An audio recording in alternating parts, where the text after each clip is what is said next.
Ya, Assalamualaikum warahmatullahi wabarakatuh. Perkenalkan, nama saya Satria Ditama dengan NIM 26250023 dari program studi Teknik Metalurgi.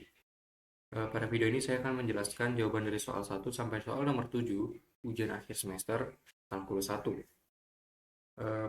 Langsung saja masuk soal pertama. Pada soal pertama ini memiliki judul besar yaitu fungsi dan interpretasi data kadar mineral. Pada soal pertama ini, kadar nikel dinyatakan dengan fungsi kuadrat. Nah, karena terdapat suku kuadrat di situ, maka grafiknya berbentuk parabola terbuka ke atas, seperti yang sudah dijelaskan di sini. Nah, yang artinya setiap bertambahnya jarak, maka kadar nikelnya pun akan bertambah.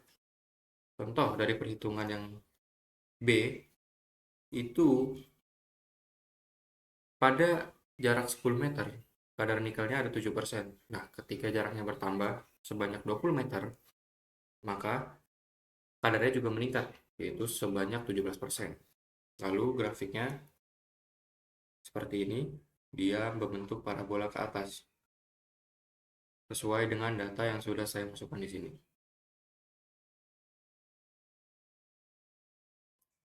Lalu masuk soal yang kedua, limit dan perilaku fungsi proses tambang. Pada soal kedua ini, laju aliran slurry dianalisis menggunakan konsep limit. Nah, saat waktu mendekati 0, laju aliran ini juga mendekati 0 yang menunjukkan kondisi awal operasi. Jadi, ketika operasi baru dimulai, sistem itu baru memulainya, jadi belum langsung mengalirkan slurry secara signifikan. Sedangkan saat waktu menuju tak hingga, pada soal yang ini, itu laju aliran mendekati nilai maksimum tertentu. Nah, hal ini menunjukkan bahwa sistem pengolahan memiliki kapasitas maksimum yang tidak bisa dilampaui, meskipun waktu operasi terus bertambah. Lalu masuk ke soal nomor 3. Masuk ke soal nomor 3, yaitu turunan laju perubahan kadar nikel. Nah, soal ketiga ini turunan diaplikasikan untuk melihat laju perubahan kadar nikel terhadap waktu. Nah, hasil turunan ini menunjukkan bahwa kadar nikel terus menurun dan laju penurunannya semakin besar seiring waktu. Bisa dilihat. Nah, pada grafiknya itu akan memperlihatkan hubungan antara kadar nikel dan laju penurunannya. Di sini kadar nikel adalah CT dan untuk laju penurunannya itu C aksen T. Di berikut ada grafiknya. Grafiknya mengarah ke bawah, dan kalau yang laju perubahan juga ke bawah, tapi dia lebih straight, lurus. Jadi proses pelindian ini memiliki batas efisiensi waktu, sehingga diperlukanlah penentuan waktu operasi untuk hasil yang maksimal. Lalu masuk ke soal yang nomor 4, yaitu fungsi produksi atau optimasi produksi konsentrat timah. Ini masih turunan. Nah, dengan menggunakan turunan di sini diperoleh kecepatan putar optimum alat sebesar 10 rpm. Itu satuannya. Nah, pada kecepatan ini 10 rpm,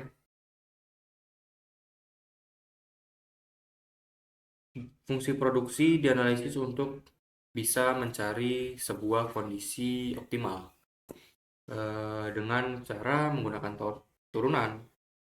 Nah, pada kecepatan ini produksi konsentrat timah itu mencapai nilai yang maksimum.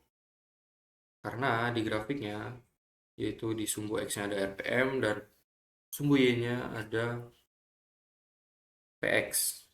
Nah, bisa dilihat grafiknya di sini itu membentuk parabola. Jadi, puncak parabola itu sebagai titik optimumnya. Bisa dilihat dengan titik warna oranye yang saya tandakan. Nah, itu secara teknis itu membantu menentukan kondisi operasi yang paling efisien.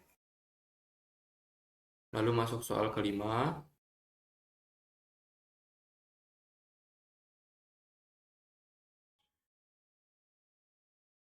Itu masuk ke integral, estimasi cadangan mineral nikel. Oke. Nah, pada soal kelima ini tentu saja integral ini digunakan untuk menghitung total kandungan nikel dalam lapisan biji setebal 20 meter sesuai soal yang ini. Oke. Lalu hasil integral ini menunjukkan total kandungan nikel dari nilai tersebut. Nah, diperolehlah kadar-kadar rata-rata biji yaitu sekitar 6, dan ini menunjukkan bahwa integral itu bisa sangat membantu atau sangat penting dalam estimasi cadangan mineral untuk digunakan menghitung. Karena memperhitungkannya itu banyak macam variasinya dan kadar terhadap kedalaman itu bisa diaplikasikan ke dalam integral. Lalu masuk ke soal yang keenam, yaitu konsumsi energi proses pemanggangan timah, yaitu masih dalam soal integral. Nah, pada soal ke-6 ini integralnya digunakan untuk menghitung total konsumsi energi selama proses pemanggangan timah. Nah, dengan mengintegralkan laju konsumsi energi selama 8 jam, diperoleh juga total energi yang digunakan.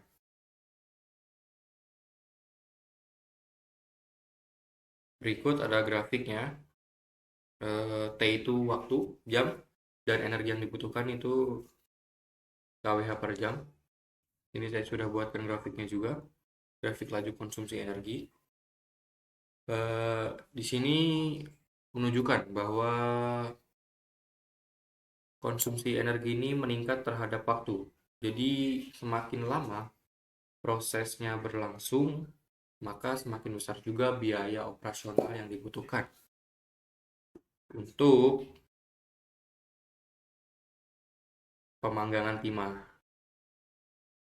Lalu masuk ke soal nomor 7.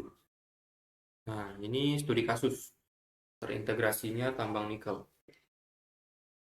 Di soal ke-7 ini, volume penambangan dinyatakan sebagai fungsi waktu. Nah, selama 10 hari operasi, total volume biji yang ditambang itu dapat dihitung secara langsung dari fungsi volume itu sendiri. Masuk ke dalam grafiknya. Di sini grafik VT atau volume biji nikel terhadap waktu. Dia berbentuk parabola ke atas, jadi semakin lama harinya, maka volumenya makin bertambah. Begitu juga laju penambangan biji nikel, dia berbentuk straight ke atas. Jadi setiap waktunya bertambah, maka laju penambangannya akan semakin cepat.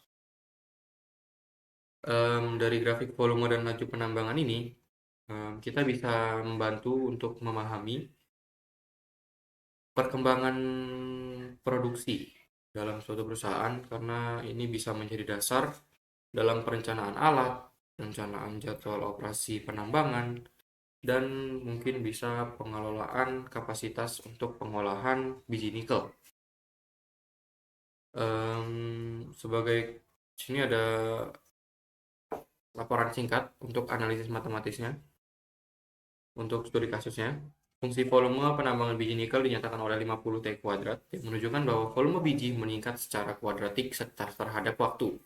Nah, turun fungsi tersebut menghasilkan laju penambangan V aksen T sama dengan 100 T, yang berarti laju penambangan meningkat secara linear seiring bertambahnya waktu operasi. Selama 10 hari operasi, total volume biji yang berhasil ditambang mencapai 5.000 satuan volume. Lalu masuk ke implikasi teknis. Nah, peningkatan laju penambangan ini menunjukkan bahwa sistem tambang beroperasi semakin intensif dari waktu ke waktu, yang dapat disebabkan oleh penambahan alat, peningkatan jam kerja, atau optimalisasi metode penambangan. Namun, peningkatan laju ini juga perlu diimbangi dengan kesiapan alat angkat, kapasitas pengolahan, serta pengelolaan keselamatan kerja. Analisis matematis ini dapat membantu perencanaan produksi, penjadwalan alat, dan pengendalian beban operasi agar penambangannya tetap efisien dan berkelanjutan.